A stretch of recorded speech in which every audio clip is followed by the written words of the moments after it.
Hey guys, welcome to English star. हमने English की journey start करी है। इस जर्नी में हम बेसिक टू एडवांस सीख रहे हैं, तो चलिए स्टार्ट करते हैं। हम अपने एक्टिव पैसिव कर रहे थे।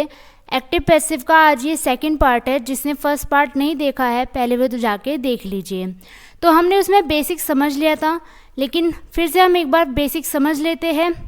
इसका स्ट्रक्चर है एक्टिव में SVO और पैसिव में इसका उल्टा हो जाता है OVS।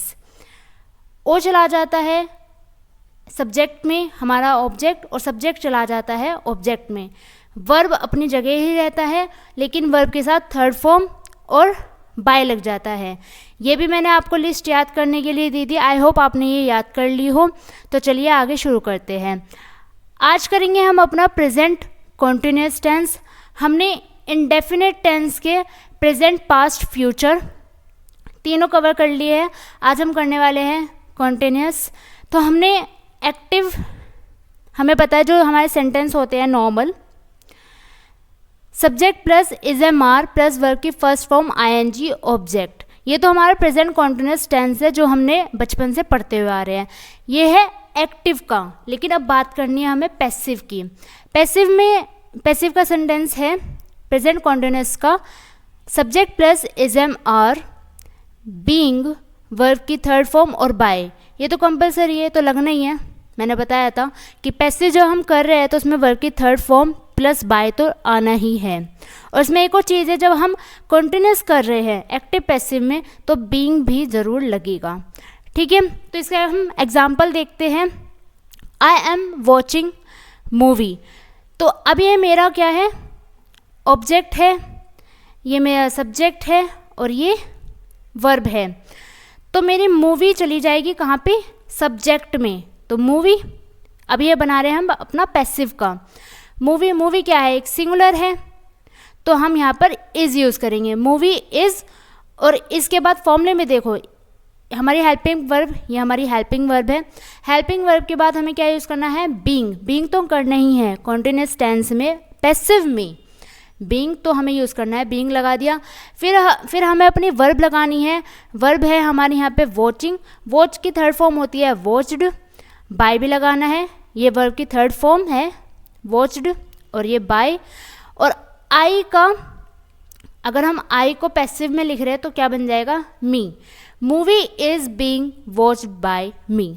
ओके, ऐसे हमारे यहाँ पे नेगेटिव आ जाता है, subject plus IS not verb की फर्स्ट फॉर्म और ING ऑब्जेक्ट।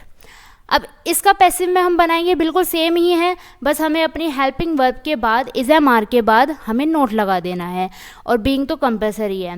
और जब हम पैसिव कर रहे हैं तो वर्ब की थर्ड फॉर्म और बाय तो आना ही है। ओके, इसका एग्जाम्पल है वी आर नॉट वॉटिंग हिम। तो अब ये क्या है, हमारा ऑब्जेक्ट है। ऑब्जेक्ट जब हमारा सब्जेक्ट में जाएगा तो हिम का क्या हो जाता है, ही। लिस्ट में देखते हैं हम, मैंने आपको ये याद करने के लिए बोला है। तो हिम किस में हो गया, हमारा ही में।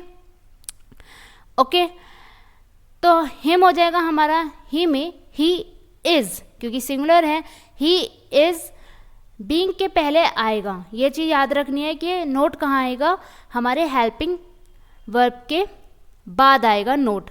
नोट बीइंग हमारे फॉर्मूले में है वोटेड, वोट का थर्ड फॉर्म क्या हो जाएगा, वोटेड V3 बाय।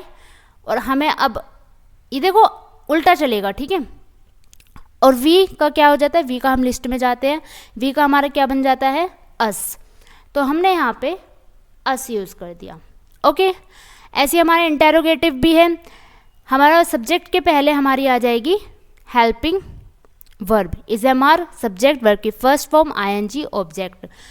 और पैसिव में भी यही है, सब्जेक्ट के पहले आ जाएगी हमारी हेल्पिंग वर्ब, और लेकिन बीइंग तो लगना ही है, बीइंग वर्ब की थर्ड फॉर्म प्लस बाय।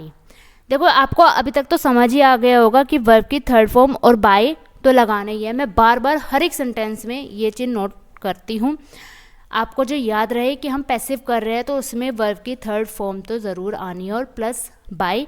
और अगर हम कॉन्टिन्यूस कर रहे हैं तो उसके साथ हम बीइंग लगाएंगे। आप ये देखो, मैंने जब पॉजिटिव करा तो यहाँ पे भी बीइंग है, नेगेटिव करा तो यहाँ पे भी बीइंग है, और इंटेरोगेटिव में भी बीइंग है। यहाँ नहीं रहने का, ये जो हमारे नॉर्मल सेंटेंसेस है वे है, ये एक्टिव वाले हैं और ये पैसिव वाले हैं। ठीक है। तो अब हम नेगेटिव का देखते हैं, are they fighting with him, तो हिम का हमारा क्या बन जाएगा, ही। अब ये क्वेश्चन वाले हैं ना, तो ही का, ही हमारा सिंगुलर है ना, तो इसमें इज लग जाएगा। इंटरोगेटिव में हम क्या करते हैं, इंटरोगेटिव में हम क्या करते हैं, अपने सब्जेक्ट के पहले क्या लाते हैं, हेल्पिंग वर्ब। तो ही क्या है, एक सिंगुलर है, हमने इज लगा दिया। ही के बाद हमें क्या लगाना है, फॉर्मूले में देखिए सब्जेक्ट के बाद बीइंग लगाना है, हमने बीइंग लगा दिया। अब हमें थर्ड फॉर्म चाहिए, फाइट के हमने थर्ड फॉर्म लगा दी, फाइटिंग की।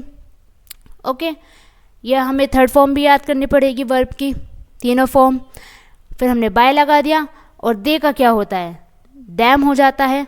लिस्ट में देखिए, देख रहे हो लिस्ट कितनी इंपॉर्टेंट है, दे का हम लिख देंगे दैम। अगर हम ये लिस्ट देखिए, मैं कोई भी सेंटेंस कर रही हूँ, ठीक है, उस सेंटेंस में इस लिस्ट से रिलेटेड कुछ है तो ही वो पैसिव वॉइस बन सकता है। Okay, active passive voice. अगर इस लिस्ट में, इस लिस्ट के बाहर कोई वर्ड आ जाता है तो नहीं बनेगा। Got it? ओके, ये हमारा आज अब प्रेजेंट कॉन्टिन्यूअस टेंस हो गया है। नेक्स्ट है हमारा past continuous tense. Okay, past continuous tense का जो हमारा सेंटेंस होता है, सब्जेक्ट प्लस वॉज या वर्ब, वर्ब की फर्स्ट फॉर्म आईएनजी और ऑब्जेक्ट। ये तो हो गया हमारा एक्टिव का। अब बात करते हैं हम अपने पैसिव के। पैसिव में भी देखो, अगर हम पास्ट कॉन्टिन्यूअस कर रहे हैं तो सब्जेक्ट प्लस वॉज या वर्ब। अब देखो मैंने कहा था ना, बीइंग तो आना कंपलसरी है, वो प्रेजेंट हो या पास्ट हो, बीइंग तो आएगा ही कॉन्टिन्यूअस में। ठीक है, यहाँ पे कॉन्टिन्यूअस के नीचे बीइंग लिख दो जो आपको याद रहे, और पैसिव के साथ लिख दो V3 प्लस बाय। अगर हम पैसिव कर रहे हैं तो V3 प्लस बाय, और अगर हम कॉन्टिन्यूअस कर रहे हैं तो बीइंग तो आएगा ही।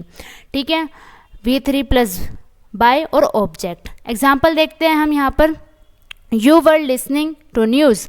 तो न्यूज़ हमारी क्या है, एक प्लूरल है, तो उसके साथ हमने क्या यूज़ करा, वर। बीइंग, लिसन की third form listen, third form आ गई हमारी लिसन की। टू, अब देखो ये ना एक साथ रहेगा, लिसनिंग टू, तो यहाँ पे भी साथ में लिख दिया हमने। फिर बाय आ गया हमारा, यू का हमारा यू ही रहता है। चलिए लिस्ट में जाके देखते हैं एक बार, यू का क्या है, यू ही है। तो आपको ये लिस्ट याद करनी होगी, ऐसे बार बार जाके नहीं देखेंगे, आपको ये याद करनी होगी। अब नेगेटिव में आते हैं। नेगेटिव में क्या है, वॉज वर्ब के बाद हम लगा देंगे नोट। इसमें भी ऐसी है, वॉज वर्ब के बाद हम लगा देंगे नोट, फिर बीइंग आ जाएगा। सारा फॉर्मूला हमारा सेम ही है, बीइंग प्लस वर्ब की थर्ड फॉर्म, बाय और ऑब्जेक्ट। एग्जाम्पल देखते हैं हम नेगेटिव का, दे वर मेंडिंग शूज़। तो शूज़ हमारा यहाँ पे प्लूरल है, ये हमारा ऑब्जेक्ट है ना, और शूज़ क्या है, एक प्लूरल है, तो हमारा हमने लगा दिया वर। बीइंग फॉर्मूले में हमें दे रखा है बीइंग लगाना है, इसके हमने मेंडिंग के हमने थर्ड फॉर्म लगा दी है बाय, और दे का क्या बन जाएगा, दैम। ओके, अब ऐसे हमारा इंटेरोगेटिव का भी है। सब्जेक्ट के पहले हम क्या लगाएंगे, अपना हेल्पिंग वर्ब। ओके, इंटेरोगेटिव में सब्जेक्ट के पहले आ जाता है हेल्पिंग वर्ब, वर्ब की फर्स्ट फॉर्म आईएनजी ऑब्जेक्ट। ये किसका फॉर्मूला है, ये तो एक्टिव का हो गया। अब बात करते हैं हम पैसिव की। ये रहा हमारा इंटेरोगेटिव का, सब्जेक्ट के पहले हमने लगाया अपनी हेल्पिंग वर्ब, अपने वॉज वर्ब, फिर लगाए हमने बीइंग जो कि कंटिन्यूअस में कंपलसरी है, और V3 बाय क्योंकि हम पैसिव कर रहे हैं, ये तो आना ही है, और ऑब्जेक्ट और क्वेश्चन मार्क। अब एग्जाम्पल देखते हैं हम इंटेरोगेटिव का, वर दे हेल्पिंग द पुअर। ठीक है, तो यहाँ पे अब जो दी पुअर है ना, आप जहाँ पे भी आपको दिखे पुअर, तो वो आप मान के चलना वो एक एज अ प्लूरल यूज़ होता है। ठीक है, अब देखिए एक ये प्लूरल है, तो मैंने इसके साथ क्या यूज़ करा, वर करा। वर पहले क्यों लाई, क्योंकि ये इंटेरोगेटिव है, मैंने अपने सब्जेक्ट के पहले अपनी हेल्पिंग वर्ब यूज़ करी, ये हमारी हेल्पिंग वर्ब है। मैंने आपको वर्ब कराई है, आप वो वीडियो देख लीजिए अगर आपको प्रॉब्लम है, तो मैंने उसमें पूरा डिटेल में कराया है। ठीक है, फिर हमारा सब्जेक्ट के बाद आ गया बीइंग, वर्ब की थर्ड फॉर्म आ गई हेल्प की, हेल्प्ड बाय, और फिर हम दे का क्या करेंगे, दैम हो जाएगा। ओके, और नेक्स्ट अब हम क्या करेंगे, हमारा अब क्या क्या हो गया, प्रेजेंट हो गया, प्रेजेंट कॉन्टिन्यूअस और पास्ट कॉन्टिन्यूअस। ठीक है, अब एक और चीज़ सुनो, यहाँ पे देखिए हमारे एक्टिव पैसिव में मैंने इंडेफिनिट टेंस के आपको प्रेजेंट के और पास्ट फ्यूचर के तीनों करा दिए। ठीक है, कॉन्टिन्यूस के मैंने प्रेजेंट पास्ट करा दिए है ना, अभी कराए मैंने। फ्यूचर नहीं होते हैं, नहीं होते फ्यूचर के, एक्टिव पैसिव फ्यूचर के नहीं होते हैं, फ्यूचर कॉन्टिन्यूस टेंस के नहीं होते हैं। इंडेफिनिट के मैंने करा दिए हैं। अब ध्यान करना ये चीज़, कभी आप कहो कि आप मैंने फ्यूचर कॉन्टिन्यूस टेंस नहीं कराया पैसिव का, एक्टिव पैसिव, तो नहीं होते हैं। मैं यहाँ पे लिख देती हूँ फ्यूचर कॉन्टिन्यूस टेंस। ठीक है, ये फ्यूचर कॉन्टिन्यूस टेंस के नहीं होते हैं एक्टिव पैसिव। ठीक है, नहीं होते हैं। तो गाइज आज की वीडियो यहीं तक ही। अगर आपको ये वीडियो पसंद आई है तो कमेंट बॉक्स में एक प्यारी सी इमोजी ज़रूर कमेंट करना। तो अभी कंप्लीट नहीं हुआ है वैसे एक्टिव पैसिव, अभी और रहते हैं, हम परफेक्ट भी करेंगे। अभी मैं नेक्स्ट वीडियो लाऊंगी। अभी ये पार्ट सेकंड है, पार्ट थर्ड भी आएगा, और भी टॉपिक बचते हैं। लेकिन मैं बस ये बता रही थी कि फ्यूचर कॉन्टिन्यूस टेंस नहीं होते हैं, इसलिए मैंने ये बताया था। ठीक है, तो अभी हमारे एक्टिव पैसिव में कितने टॉपिक हो गए? 1 2 3 4 5 टॉपिक हो चुके हैं हमारे, अभी और भी आने वाले हैं। ठीक है, तो बने रहना हमारी इस वीडियो में। Thank you, bye bye, take care.